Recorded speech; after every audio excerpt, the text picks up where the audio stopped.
Air chief نے بڑے مضحکہ خیز انکشافات کیے ہیں، اور ان کی تقریر دیکھ کر لگ رہا تھا کہ جس طرح بھارتی میڈیا پاک بھارت جنگ کے دوران جس طرح کی کمنٹری کر رہا تھا، جس طرح کی باتیں بھارتی میڈیا سے ہو رہی تھیں، آج لگ رہا تھا وہی زبان بھارت کے ایئر چیف بول رہے ہیں، وہی جھوٹے الزامات، وہی جھوٹے انکشافات، اپنی فوج سے متعلق، اپنی ایئر فورس سے متعلق چیزوں کو لوگوں کو پاگل بنانے کی طرف جو ہے وہ ان کی کوشش تھی۔ آج کے پروگرام میں ان کے ان انکشافات کو ڈسکس کریں گے کہ کیوں بھارت اپنی ہار کو ایکسیپٹ نہیں کر رہا، کیوں ایک کے بعد ایک جھوٹ بولا جا رہا ہے۔ پھر چین کے فارن منسٹر پاکستان کے دورے پر آ رہے ہیں، اور یہ دورہ اس وقت ہو رہا ہے جب رواں ماہ کے آخر میں ایس سی او کی ایک میٹنگ ہے چائنا میں، جس میں بھارت کے وزیر اعظم نریندر مودی تقریباً 7 سال کے بعد اب چین کا دورہ کرنے جا رہے ہیں۔ اس کو بڑا جو ہے وہ لوگ غور سے دیکھ رہے ہیں۔ تو پاکستان کے حوالے سے یہ دورہ کتنا اہم ہے، اور چین کے وزیر خارجہ پاکستان میں کیا ڈسکس کریں گے، اس کو بھی ڈسکس کریں گے۔ اور اس کے لیے مجھے ویڈیو لنک پہ جوائن کیا ہے پاکستان کے former defence minister lieutenant general retired Naeem Khalid Lodhi صاحب نے۔ Sir thank you very much, اپنے پروگرام کے لیے وقت نکالا۔ السلام علیکم۔ وعلیکم السلام۔ وعلیکم السلام۔ سر سب سے پہلے تو یہ بات کرتے ہیں بھارت کی فضائیہ کے سربراہ، انہوں نے آج جو انکشافات کیے ہیں، یقینی طور پر پاکستان میں تو دور، بھارت نے بھی کوئی ان کی باتوں پر یقین نہیں کر رہا ہوگا، لیکن اس فیشر کا آدمی، اس بڑی پروفائل کا آدمی، کیوں سر بھارت میں اس چیز کا خیال نہیں کیا جا رہا، اور اپنی ناکامیوں کو چھپانے کے لیے ایک کے بعد ایک، ایک کے بعد ایک، ایک کے بعد ایک جھوٹ بولے جا رہے ہیں، اور وہ سارے گلے پڑ رہے ہیں ان کے؟ بڑی حیرت ہوتی ہے، کیونکہ جب ان کی بے عزتی کی ایک لیول کے اوپر سٹیبلائز ہو گئی تھی، دنیا آہستہ آہستہ بھول گئی تھی پاکستان نے جو ان کو چوٹ لگائی۔ اور اس کے علاوہ اس کو تو چھوڑیں کہ پاکستان کیا کہہ رہا تھا، اس کو ایک طرف رکھ دیں۔ فرانس خود کیا کہہ رہا تھا، جو جہاز بنانے والے ہیں، جو یہ ایجیکشن سیٹیں بنانے والی کمپنی ہے امریکہ کی، وہ کیا کہہ رہی تھی، امریکن پریزیڈنٹ ٹرمپ نے کیا کہا ہے، اور پوری دنیا نے جو انویسٹیگیشن کی ہے اس کے بعد کیا چیز تھی۔ تو مجھے ایسے لگا کہ شاید ان کو عادت ہو گئی ہے وہ اس بے عزتی کی، کہ جب انہوں نے دیکھا کہ اسٹیبلائز ہو گئی اور اب مزید کوئی بے عزتی کا عنوان رہ نہیں گیا یا کم ہو گئے ہیں، اور لوگ اس طرف آگے تھے کہ جی وہ رشیا سے تیل لے رہے ہیں، اور یہ تو ایک طریقے سے توجہ بٹ گئی تھی، لیکن انہوں نے خود توجہ پھر اپنی طرف کھینچا، اپنے زخم پھر دکھائے، پھر انہوں نے کہا کہ جی یہ دیکھیں، اور اب یہ دنیا ہنسے گی اور کیا کرے گی۔ مجھے حیرت ہے کہ اتنا پروفیشنل آدمی، اتنا سینئر افسر، وہ صرف مودی کے کہنے پر اس کی سیاسی ساکھ کو بچانے کے لیے اپنی ساکھ داؤ پر لگا رہا ہے۔ مجھے یہ خدشہ ہے میرے بھائی کہ جو انڈین ایئر فورس ہے، وہ چونکہ اس قسم کے امورل بیان کو اس آرام سے نظر انداز نہیں کر پائے گی، اور وہ کسی کو اپنا چیف ماننے کو تیار نہیں ہوں گے، کیونکہ نارملی فورسز یہ چاہتی ہیں کہ یہ با کردار آدمی ہو جو ان کو ہیڈ کرے۔ تو مجھے لگتا ہے کہ بہت جلد ان کے استعفے کے لیے جو ہے نا بہت ساری آوازیں اٹھیں گی، اور یہ بجائے اس کے کہ ایک بھونڈا قسم کا انہوں نے خام خواہ اپنے اوپر ایک لبادہ اڑا ہے اپنے آپ کو خراب کرنے کے لیے، اس کی اور کوئی وجہ سمجھ میں نہیں آتی۔ یہ بالکل بالا سر ویسے تر اس طرح کے اسٹیشن کا جو آدمی ہے، جس بڑی پروفائل جو ہے ان کی، بھارت کی فضائیہ کے سربراہ ہیں، بڑی فضائیہ ہے، وہ الگ بات ہے کہ ماضی میں ہر مرتبہ انہوں نے ہم سے مار کھائی ہے، لیکن بہرحال ایک بڑی فضائیہ کے سربراہ ہیں وہ۔ سر وہ تو سٹیٹمنٹس بھی بڑے سوچ سمجھ کے دیتے ہوں گے۔ آج جب میں ان کی وہ ویڈیو دیکھ رہا تھا، وہ ویڈیو دیکھتے ہوئے بھی مجھے بڑی حیرانی ہو رہی تھی کہ ان کی اپنی شکل ان کے الفاظ کا ساتھ نہیں دے رہی تھی، اور وہ بڑے کنفیوز تھے وہ باتیں کرتے ہوئے بھی۔ انہوں نے کیوں یہ فیصلہ کیا کہ اتنی دیر کے بعد، جب سارے تقریباً بھول چکے ہیں، چیزیں آگے بڑھ رہی ہیں اور پریشرز ہیں بھارت پر، دوبارہ اس طرح کی بات کی جائے کہ ان کی ہزیمت ہو عالمی سطح پر ایک مرتبہ پھر؟ مجھے یوں لگتا ہے کہ انہوں نے شاید اپنی نوکری بچانے کے لیے یہ قدم اٹھایا، کیونکہ عین ممکن ہے کہ یہ تھریٹ دیا ہو مودی نے کہ اگر آپ یہ بیان نہیں دیں گے، آپ کے لیول سے یہ بیان نہیں جائے گا، تو پھر آپ چھٹی کریں۔ لیکن لگتا مجھے ایسا ہے کہ پہلے ان کی چھٹی شاید نہ ہوتی ہے، وہ خاموشی اختیار کر لیتے، اب ان کی چھٹی ضرور ہوگی، آپ یہ بات میری نوٹ کر لیجئے گا۔ کیونکہ دیکھیں، کچھ ہوتی ہے ملاوٹ، ہوتی ہے سچ اور جھوٹ کی ملاوٹ ہوتی ہے، وہ بھی دنیا برداشت کر لیتی ہے۔ اب جب کہ خود ہندوستان کے جتنے لوگ ہیں، جتنے ذی شعور لوگ ہیں، آپ نے دیکھا نہیں کہ ان کے وہاں پر جو لوک سبھا میں جو بحث ہوئی، اس کے اندر جو کانگریس کے لیڈر ہیں انہوں نے کیا بات چیت کی۔ انہوں نے ایک سمپل جملہ کہا تھا. انہوں نے کہا کہ مودی اس یہاں پر پارلیمنٹ میں یہ کہہ دے کہ جی جو ٹرمپ ہے وہ جھوٹ بول رہا ہے, کہ جی میں نے نہیں کہا تھا ان کو کہ جی یہ سیز فائر کر رہے ہیں. تو جب لیول یہ ہو, اب آپ اندازہ لگائیں کہ جب ایئر چیف یہ دے گا بیان, تو پھر یہ جو کانگریس والے ہیں اور یہ جو ان کے میڈیا کے لوگ ہیں, جو آپ جانتے ہیں کہ اس کے سوامی جیسے جو لوگ ہیں, وہ اب کیا کہیں گے؟ تو دیکھتے ہیں آگے کیا ہوتا ہے. لیکن میرے اپنی پریڈکشن یہ ہے کہ اگر خاموش رہتے تو بچ جاتے. یہ بات کہنے کے بعد وہ بچ نہیں پائیں گے. ہی ول ہیو ٹو ریزائن, مجھے ایسے لگتا ہے. بالکل. اچھا سر یہ بتائیے کہ بلومبرگ نے ریسنٹلی ایک رپورٹ پبلش کی جس میں یہ کہا گیا ہے کہ بھارت اور امریکہ کے درمیان جو تعلقات خراب ہوئے ہیں اس کی بنیاد 17 جون کو تب پڑی جب بھارتی وزیر اعظم نریندر مودی کینیڈا میں تھے G7 کی میٹنگ کے لیے, اور امریکن پریزیڈنٹ ڈونلڈ ٹرمپ نے ان کو فون کر کے کہا کہ وہ واپسی پہ بھارت جانے سے پہلے امریکہ سے ہوتے ہوئے جائیں, اور بھارتی وزیر اعظم نے اس وجہ سے وہاں پر جانے سے انکار کیا کیونکہ ان کو اس چیز کا خدشہ تھا کہ ڈونلڈ ٹرمپ ان کی ملاقات فیلڈ مارشل عاصم منیر صاحب سے نہ کروا دیں. تو آپ اس کو کیسے دیکھ رہے ہیں سر؟ دیکھیں یہ تو بات میرے خیال جنرلی ہے حلقوں میں, یہ جو بات جیسے بلومبرگ نے یہ ہے. لیکن میرا اپنا نظریہ تھوڑا سا مختلف ہے کہ یہ کیوں, یہ جو بھارت کے اوپر پریشر آ رہا ہے امریکہ کا, یہ کیوں آ رہا ہے؟ کہنے کو تو یہ کہا جا رہا ہے نا کہ وہ تیل درآمد کر رہا ہے وہاں سے. دیکھیں 2-3 باتیں میں آپ کے سامنے رکھتا ہوں. نمبر 1 کہ جب پوری سینکشنز تھی ایران کے اوپر, تو بھارت ایران کے ساتھ ٹریڈ کر رہا تھا. آپ بھی جانتے ہیں, میں بھی جانتا ہوں, اور ان کو ایکسیپشن بھی خیر انہوں نے لے لی کسی نہ کسی طریقے سے. روس سے بھارت ہتھیار پچھلے 50 سال سے خرید رہا ہے, کوئی آج نئی بات نہیں ہے, شاید اس سے بھی ٹائم زیادہ ہو گیا ہو. اور یہ تیل خرید رہا ہے یہ کم از کم 2 سال سے, تو یہ بھی خرید رہا ہے اور یورپ کو بھی پہنچا رہا ہے, جو کہ فائدہ مند ہے ایک طریقے سے جو بھی ہے. میرے خیال میں یہ جو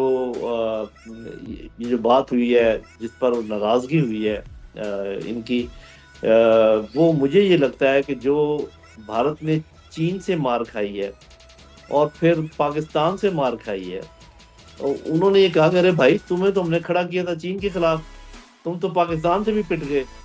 تو ایک تو یہ مجھے لگتا ہے مین وجہ ہے. میں چونکہ فوجی ہوں, اپنے نظریے سے دیکھتا ہوں. دوسری چیز جو کہ غیر فوجی آنا ہے وہ یہ ہے کہ برکس, آپ کو پتا ہے کہ ایک نئی کرنسی کے بارے میں بات کر رہے ہیں جو کہ چیلنج کرے گی ڈالر کو. اور ڈالر کی ہیجمنی جو ہے نا امریکہ کے سپر پاور ہونے کی سب سے بڑی وجہ ہے, اور وجوہات بھی ہیں لیکن وہ سب سے بڑی وجہ ہے کیونکہ ڈالر دنیا کی کرنسی ہے, دنیا میں چلتی ہے. اس کو اگر آپ چیلنج کرتے ہیں تو آپ ان کی سپر پاور کے اسٹیٹس کو چیلنج کر رہے ہیں. اب برکس میں آپ کو پتا ہے کہ انڈیا بھی موجود ہے, آلدو انڈیا نے کہا تھا جی ہم اس کے حق میں نہیں ہے یہ, لیکن وہاں موجود تو ہے. تو آپ نے دیکھا ہوگا کہ یہ جو برکس کے جتنے ممالک ہیں ان سب کے اوپر بڑا پریشر آ رہا ہے, انڈیا بھی ان میں شامل ہے. تو یہ جو ناراضگی ہے ٹرمپ کی ہندوستان کے ساتھ, یہ 2 وجوہات ہیں کہ تم تو چھوٹے سے ملک سے بھی مار کھا لیتے ہو. وہ ہمیں صاحب ذرا چھوٹا ہی سمجھتے ہیں, گو کہ ہم سمجھتے ہیں کہ ہم ہندوستان جیسے ملک کی بھی خبر لے سکتے ہیں. اور دوسرا یہ کہ تم برکس کا حصہ ہو جو کہ ڈالر کو چیلنج کر رہا ہے. تو وہ جو کہتے ہیں نا کہ اوپر چیزیں کچھ اور نظر آتی ہیں اندر کچھ اور آتی ہیں, تو میرا یہ اندازہ ہے کہ اصل وجوہات یہ 2 ہیں. وہ بھی وجوہات ہیں, اس میں کوئی شک نہیں ہے, لیکن میں بالکل سمجھتا ٹھیک. ہوں کہ یہ زیادہ بھاری وجوہات ہیں. اچھا سر یہ بتائیے گا, بھارت اس وقت مطلب انتہائی کہہ لیں کہ پھنسا ہوا دکھائی دے رہا ہے. ایک جانب جس طرح آپ نے برکس کا ذکر کیا, اور برکس میں ہونے کے باوجود چند ماہ قبل یہ بلکہ پاک بھارت جنگ کے بعد کی بات ہے, رشیا میں ایک کانفرنس کے اندر سرگی لووروف نے بھارتی 14 پارلیمنٹیرینز کی, بی جے پی کے پارلیمنٹیرینز کی موجودگی میں یہ ایک شٹ اپ کال دی تھی بھارت کو کہ بھارت اپنا دوگلا معیار ختم کرے اور اسٹریٹ اوے اپنی پالیسی کلیئر کرے. دوسرے جانب اب امریکہ بھی بھارت کو یہی کہہ رہا ہے کہ تم یہ حرکتیں مت کرو, ادھر ادھر کی مت کھیلو, اپنی پوزیشن کو کلیئر کرو. تو برکس اور کوارڈ, اگر بھارت پر پریشر آتا ہے کہ اس میں سے کسی ایک کا انتخاب کیا جائے, آپ کے نزدیک بھارت جو ہے وہ کس طرف جائے گا؟ برکس کی طرف جائے گا, کوارڈ کی طرف جائے گا؟ بھارت کی بچت کہاں پہ ہوتی ہے؟ دیکھیں بھارت کا یہ بڑا ڈیلیما ہے جو آپ نے بات کی ہے. مسئلہ یہ ہے کہ بھارت اگر تو امریکہ اور اسرائیل کے ساتھ اسرائیل کے ساتھ بھارت کے تعلقات بہت گہرے اور مضبوط ہیں، آپ بھی جانتے ہیں، ہم بھی جانتے ہیں، اور وہ ان کے تعلقات امریکہ کے، تو یہ جو ٹرائنگل ہے اس کو چھوڑنے کا یہ مطلب ہے کہ پھر جو بھارت ہمیں آنکھیں دکھاتا ہے وہ آنکھیں بھی بند ہو جائیں گی، کیونکہ بھارت کو یہ تو معلوم ہے کہ اکیلا تو ہمارے ساتھ نہیں لڑ سکتا، وہ جس برتے پہ لڑتا ہے وہ اسرائیل کی سپورٹ ہے، تو اگر یہ ٹرمپ کی بات نہ مانے تو اسرائیل کی سپورٹ کھو دے گا، اسرائیل کی سپورٹ کھو دے گا تو وہ پھر ہمارے ساتھ تو ہمارے ساتھ آنکھیں بھی نہیں ملائے گا، آپ دیکھیے گا لڑنا تو بڑی دور کی بات ہے۔ لیکن جو لانگ ٹرم جس طریقے سے چیزیں تبدیل ہو رہی ہیں، بھارت یہ بات اچھی طرح سمجھتا ہے کہ ایسٹ از رائزنگ، اور وہ خود بھی ایسٹ کا حصہ ہے، ویسٹ فلیٹن ہو رہا ہے، چلو میں یہ نہیں کہتا کہ وہ نیچے کو جا رہا ہے، لیکن فلیٹن ہو رہا ہے ان کی جو بڑائی ہے، تو لمبا اگر وہ سوچیں تو ان کو میرا خیال ہے کہ ان کو خیر بات کہنا پڑے گا امریکہ کو، اور برکس میں اپنا جاری رکھے گا، کوارڈ کو شاید چھوڑ دے، لیکن اگر اس نے اگر ان کے رینج کے اوپر وہ سرخ رنگ چھایا ہوا ہے اور ان کے جو فوکس ہے وہ پاکستان رہا، جیسے کہ وہ ہر چیز کو پاکستان کے لینس سے دیکھتے ہیں، تو پھر ان کے لیے بہت مشکل ہے کہ وہ چھوڑے کوارڈ کو چھوڑے یا اسرائیل کو چھوڑے یا امریکہ کو چھوڑے۔ تو میں ان کے بیاف پہ کوئی صاف ذرا فیصلہ نہیں کر سکتا، میں آپ کو دونوں طرف کے پروز اینڈ کونز میں نے بتا دیے کہ چائنا کے ساتھ اس کے اگر تعلقات ٹھیک ہو جاتے ہیں تو ایسٹ اٹھ جائے گا ایک دم، کیونکہ دیکھیں رشیا، چائنا، بھارت، یہ سارک کے سارے کنٹریز اگر یہ سارے ایک طرف ہو جائیں، پاکستان اور انڈیا کا جھگڑا ختم ہو جائے، تو یہ تو ایک ایسا علاقہ بن جائے گا جہاں پر بہت زیادہ ترقی ہونے کے چانسز ہیں۔ تو ابھی ان کی لیڈرشپ کو سوچنا ہے کہ وہ لانگ ٹرم سوچتے ہیں یا شارٹ ٹرم سوچتے ہیں۔ بالکل ٹھیک۔ اچھا صاحب ابھی بتائیے گا، ہم دیکھ رہے ہیں کہ جب پاک بھارت جنگ کا خاتمہ ہوا، بلکہ ابھی تو خیر بھارت کہتے کہ یہ ریزیوم ہے آپریشن کرنا ہے، انہوں نے ابھی پازڈ ہے آپریشن سندور، اس میں ہم نے دیکھا کہ جب مار پڑی بھارت کو تو ترکیہ کو بہت گالیاں دی گئیں، چین کو بہت گالیاں دی گئی، انفیکٹ بھارت کے ڈیپٹی آرمی چیف نے یہاں تک کہا کہ ہم صرف پاکستان کے خلاف نہیں لڑ رہے تھے، ہم چین اور ترکیہ کے خلاف بھی لڑ رہے تھے اس جنگ کے اندر۔ ابھی ہم یہ دیکھ رہے ہیں کہ جب امریکہ بھارت پر ٹیرفز بڑھا رہا ہے، بھارت پر سختیاں بڑھا رہا ہے، تو بھارت جو ہے وہ چین کے گن گا رہا ہے۔ پہلے گالیاں نکالی جا رہی تھی چین کو برا بھلا کہا جا رہا تھا، آج وہی بھارت میجر گورو آریہ جیسے لوگ جو انتہائی غلیظ الفاظ استعمال کرتے تھے، آج وہ چین کو اس طرح بڑھا چڑھا کر بیان کر رہے ہیں کہ جیسے چین سے بڑی کوئی طاقت ہی نہیں ہے اس وقت دنیا میں۔ ہاں جی بالکل ٹھیک ہے، اصل میں بات یہ ہے کہ یہ جو اس قسم کی چون چلاکیاں ہوتی ہیں نا، جو ان کو یہی کہتے ہیں پنجابی میں، یہ ملکوں کے لیول پہ نہیں چلتی بھائی، مطلب وہ کیا وہ چین کی پہلے کان بند تھے یا آنکھیں بند تھی جو وہ پہلے کہہ رہے تھے، کیا آج کھلے ان کے کان؟ دوسری بات یہ ہے کہ یہ جو انہوں نے ایک بیانیہ بنایا، یہ تو اپنی عزت کو بچانے کے لیے کیا ہے نا، کہ جی چین اور ترکی اور پاکستان نے مل کر یا چین اور پاکستان نے مل کر ہمارے خلاف جنگ لڑی ہے۔ ان کو یہ کوئی سمجھایا کہ اگر مل کے لڑی تو آپ کو سمجھ آ جائے گی، پھر آپ اپنی جگہ پر رکیں گے بھی نہیں، رہیں گے بھی نہیں۔ پاکستان اللہ تعالیٰ کے فضل و کرم سے اپنا دفاع بھی کر سکتا ہے، اور اپنے اوپر جو چوٹ لگائی اس کا کبھی اگر لگی تو اس کا جواب بھی بہترین دے سکتا ہے۔ باقی یہ میں آپ کے پروگرام کے توسط سے ضرور کہوں گا کہ میں ان کی اس بات کو مانتا ہوں جو وہ کہتے ہیں کہ آپریشن سندور جاری ہے، پاز نہیں ہے بلکہ جاری ہے۔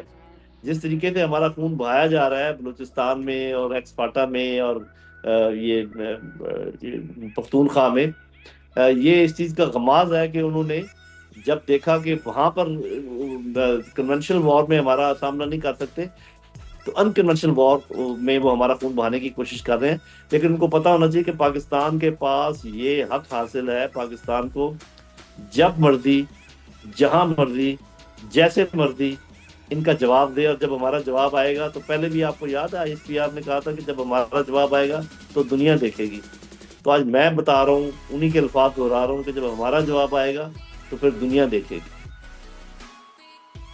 انشاءاللہ۔ بالکل ٹھیک۔ اچھا سر، ابھی بھارتی وزیر اعظم نریندر مودی وہ چین کے دورے پر جا رہے ہیں، انفیکٹ دورہ SCO سمٹ ہے، لیکن جس وقت بھارتی وزیر اعظم وہاں پر موجود ہوں گے، پاکستان کے وزیر اعظم شہباز شریف صاحب اور فیلڈ مارشل عاصم منیر صاحب بھی وہاں پر موجود ہوں گے، تو پہلے تو مودی ان سے چھپتے رہے، چین میں اگر آمنا سامنا ہو گیا تو پھر کیا ہوگا سر؟ دیکھیے اگر چین جائیں گے تو پھر میرا خیال وہ اس نظریے کے ساتھ ہی جائیں گے کہ آمنے سامنے کے لیے تیار ہوں گے، میرا اپنا خیال یہ ہے، اور آپ کے پتہ ہے، آپ کو جانتے ہیں، میں پہلے بھی آپ کے پروگرام میں کہتا رہا ہوں، اور پروین سوامی صاحب کے پروگرام میں بھی میں یہ بات کرتا رہا ہوں کہ دیکھیں، دو ایٹمی طاقتیں اپنے مسائل جنگ سے حاصل نہیں کر سکتی. مطلب یہ میں مانتا ہوں کہ وہ جب بھی حملہ کریں گے ہم ان کو ایسا جواب دیں گے وہ یاد رکھیں گے، لیکن وہ جنگ جو ہے چاہے ان کی طرف سے مسلط کی ہو یا ہماری طرف سے حملہ ہو، یہ کوئی کسی مسئلے کا حل نہیں لے کر آئے گا. ایٹمی طاقتیں تبھی اپنے مسائل حل کر سکتی ہیں اگر وہ بات چیت کریں. ایک تو یہ کہ ہندوستان کو ہمارے اوپر یہ جو لو انٹینسٹی کانفلکٹ کے حملے یہ بند کرنے پڑیں گے. یہ بات چیت اگر ادھر ہو جائے تو بہت اچھی بات ہے، ورنہ میرا خیال ہے ضرور ان کو تھریٹ مل جائے گا کہ ٹھیک ہے اگر آپ بند نہیں کرتے تو پھر ہمارے پاس بھی اور طریقے ہیں آپ کو ہینڈل کرنے کے. اور دوسری بات یہ کہ اگر وہ یہ بات سمجھ جائیں، اور پاکستان کانفیڈنٹ ہے اپنے دفاع کے لیے، لیکن پاکستان ہمیشہ امن چاہتا ہے اور ہمیشہ یہ کہتا رہا ہے کہ ہم امن پہ بات کرنے کے لیے تیار ہیں. کوئی ایجنڈا اگر آپ نے بنانا ہے تو ہمارا ایجنڈا اور اپنا ایجنڈا اکٹھا کر لیں، ہم اس پہ بات کر لیتے ہیں. تو میرا اپنا خیال یہ کہ وہاں پر چونکہ روس بھی موجود ہوگا اور چین بھی موجود ہوگا، تو امکان یہ ہے کہ ایسے کامن دوست موجود ہیں جو یہ کام کروا سکتے ہیں. تو مجھے تو لگتا ہے کہ شاید اگر ملاقات ہو جائے تو اس کا نتیجہ اچھا ہوگا، برا نہیں ہوگا. بالکل ٹھیک. اور بھارتی وزیر اعظم کے چین جانے سے پہلے جو چینی وزیر خارجہ پاکستان کے دورے پر آ رہے ہیں، اس کو آپ کیسے دیکھ رہے ہیں؟ جیو اسٹریٹجک معاملات میں اس کی کتنی امپورٹنس ہوگی؟ لیکن یہ بات یہ ہے کہ چین اور پاکستان کے جو تعلقات ہیں ان کی نوعیت کو بہت سارے لوگ ہیں جو نہیں سمجھتے. کبھی کبھی میرے جیسے لوگ بھی جو نا پٹری سے اتر جاتے ہیں جب ہم کہتے ہیں کہ جی یہ وہاں کیوں نہیں گئے اور ادھر کیوں گئے اور ایسا. بات یہ کہ چین کے ساتھ ہماری انڈرسٹینڈنگ اتنی گہری اور اتنی مضبوط ہے کہ ہمارے لیڈروں کے کہیں اور جانے سے اس ریلیشن شپ پہ کوئی خاص فرق نہیں پڑتا ہے. یہ جو لوگ کہتے ہیں نا جی چین کنفیوز ہو رہا ہے، کوئی کنفیوژن نہیں ہے. چین کو کوئی کنفیوژن نہیں ہے کہ پاکستان کے ساتھ کیسا کھڑا ہے، اور پاکستان کو بھی کوئی کنفیوژن نہیں ہے کہ چین ان کے ساتھ کس طریقے سے کھڑا ہے. تو یہ آپس میں کوآرڈینیٹ کرتے ہیں، یہ آپس میں پلان کرتے ہیں، پولیٹیکل مووز آپس میں مل کر بناتے ہیں. تو اسی سلسلے میں وزیر خارجہ آ رہے ہیں اور اس کے ہمیں مثبت طور پہ لیتے ہیں، ان کو خیر مقدم کرتے ہیں اور ان یقین دلاتے ہیں ان کو کہ آپ بالکل بلا اس میں کوئی شک و شبے کی گنجائش نہیں ہونی چاہیے. چینی عوام کو ان کی حکومت تو جانتی ہے کہ پاکستانیوں اور چینیوں کے جو تعلقات ہیں اس کے مقابلے میں نہ دنیا میں ہمارے کسی اور کے ساتھ تعلقات ہیں، نہ چین کے دنیا میں کسی اور کے ساتھ تعلقات ہیں جیسے پاکستان کے ساتھ ہیں. سر، جس طرح آپ نے خود کہا کہ چین کے ساتھ پاکستان کا بڑا مضبوط رشتہ ہے اور بڑی مضبوط بانڈنگ ہے، اور حالیہ پاک بھارت جنگ کے بعد ہم یہ دیکھتے ہیں کہ یہ بانڈنگ مزید مضبوط ہوئی ہے. پھر پاکستان کا جیو پولیٹیکل اسٹیچر جو ہے اس میں بڑا اضافہ ہوا ہے. امریکہ پاکستان کی طرف دیکھ رہا ہے، روس پاکستان کی طرف دیکھ رہا ہے. American president army chief field marshal Asim Munir صاحب کو لنچ پر بلاتے ہیں. ابھی سینٹ کام کی جو چینج آف کمانڈ تھی وہ سرمنی، اس کے اندر بھی آرمی چیف کو بلایا جاتا ہے. تو پاکستان کے پاس اب کون سی ایسی اپرچونٹیز ہیں جن کے اوپر پاکستان کو اب کام کرنا چاہیے؟ دیکھیں جی، پاکستان سب سے بڑی بات تو یہ کہ پاکستان کا اسٹیچر اس نوعیت کا ہو گیا ہے کہ بہت سارے جو کانفلکٹس ہیں اسپیشلی ہمارے اس ریجن کی، اس میں ایک تو ہم رول ادا کر سکتے ہیں. میں ایران کی بات کر رہا ہوں. ایران اور امریکہ کے درمیان جو چپکلش ہے اس میں ہم رول ادا کر سکتے ہیں. سعودی عرب اور ایران کے درمیان پہلے بھی بہتری آئی ہے، اس میں ہم اور بہتری لا سکتے ہیں. مڈل ایسٹ کے کنٹریز کے ساتھ اور چائنا کو اور نزدیک لا سکتے ہیں. میں تو کہتا ہوں یہاں تک کہ اگر ہندوستان اس بات کو سمجھ جائے کہ اگر ہندوستان اپنے آپ کو انٹیگریٹ کر لے یہاں پر ایس سی او کے ساتھ اور چائنا کے ساتھ اور رشیا کے ساتھ اور پاکستان کے ساتھ اور بات چیت پر آمادہ ہو جائے اپنے مسائل حل کرنے کے لیے، تو یہ خطہ اتنا مضبوط ہو جائے گا معاشی طور پر اور سیاسی طور پر کہ کوئی اور بلاک کوئی اور علاقہ اس کا مقابلہ ہی نہیں کر سکے گا. تو یہ اس طریقے اس نہج پہ پہنچ گئی ہے جو پاکستان کا اسٹیٹس ہے، اسٹیچر ہے. آپ ٹھیک کہہ رہے ہیں کہ یہ جو سیریمنی ہوئی ہے ان کے چینج آف کمانڈ کی، وہاں پر سینٹر قوم کے ادھر بھی گئے ہیں، اور جس طریقے تو پاکستان نے ایک بڑا حاصل کر لیا، آپ سمجھیں ایک لیول حاصل کر لیا. بس پاکستان ابھی اندرونی کچھ خلفشار کا شکار ہے جس کو بڑے ہم تیزی سے قابو کرنے کی کوشش کر رہے ہیں. آپ کو پتہ ہے کل بھی ہم نے بہت سارے لوگ مارے ہیں جو کہ ٹیررسٹ را بھیجتا رہتا ہے. تو بجائے اس کے کہ را اس قسم کے کام کرنے کے بجائے اگر رک جائے اور ہم سب آپس میں انٹیگریٹ ہو جائیں تو یہ سب کے لیے بہت اچھا ہوگا. اگر وہ نہیں کرے گا تو مجھے ایسے لگتا ہے کہ ہندوستان آئسولیٹ ہو جائے گا. کیونکہ پاکستان دو کام کر سکتا ہے. نمبر ایک کہ جو سارک ہے اس کو ہندوستان کے بغیر اور چین کو اندر شامل کر کے ریوائیو کر سکتا ہے, افغانستان کو بھی شامل کر سکتا ہے. دوسرا یہ ہے کہ جو پرانی RCD تھی جس میں ایران, ترکی, پاکستان, اس کے اندر وہ سینٹرل ایشین کنٹریز کو اور افغانستان کو شامل کر کے ایک بڑی الائنس بنا سکتا ہے. تو میرا خیال ایک تو ہمیں وہ بیانیاں چھوڑ دینا چاہیے جو ہم کہتے رہتے ہیں نا, ہم بلاکس میں بلیو نہیں کرتے, ہم الائنسز میں بلیو نہیں کرتے. میرا اپنا خیال یہ ہے کہ ہمیں سیکیورٹی الائنسز اس لیے بنانی چاہیے کہ جو لوگ ہمارے اوپر حملہ آور ہوتے ہیں وہ بھی الائنسز کے ساتھ حملہ آور ہوتے ہیں, وہ بھی کسی نہ کسی کی شیل باد کے ساتھ کسی کو ساتھ ملا کر حملہ آور ہوتے ہیں.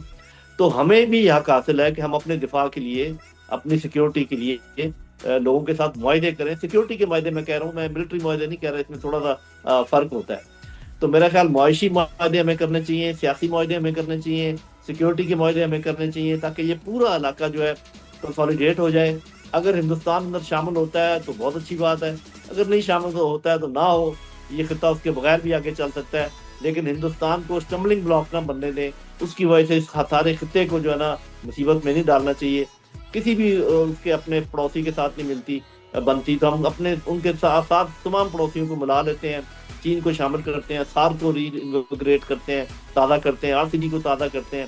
یہ کام ہم کر لیں تو میرا خیال وہ آنکھ بھی نہیں اٹھا کے دیکھ سکیں گے ہماری طرف ہمارے دشمن, انشاءاللہ. اور مجھے لگتا ہے کہ ایسا ہونے جا رہا ہے.